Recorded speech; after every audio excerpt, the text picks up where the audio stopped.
கிறிஸ்து என் இரட்சகர் உங்களுக்காய் பிறந்திருக்கிறார் என்பதுதான் இந்த நாளின் நற்செய்தி. உங்களுக்காக, எனக்காக, உலகத்துல எல்லாருக்காக இயேசு இந்த உலகத்தில் இரட்சகராக வந்தார். அந்த ரட்சிப்பு அப்படின்னா பாவத்திலிருந்து ரட்சிக்கப்படுவது மாத்திரம் அல்ல.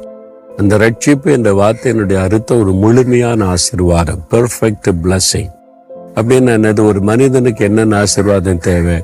முதல் தேவை சமாதானம். பாவம் மன்னிக்கப்பட்டாதான் சமாதானம் வரும். பாவம் மன்னிப்பாகிய ரட்சிப்பு. இரண்டாவது, மனிதனுக்கு என்ன ஆசீர்வாதம் தேவை? நல்ல ஆரோக்கியம். சுகமா இருந்தாதான் அவன் நிம்மதியா மகிழ்ச்சியா வாழ முடியும். வியாதி இருந்துகிட்டே இருந்தா சந்தோஷமா வாழ முடியாது. நல்ல சரீர சுகம்.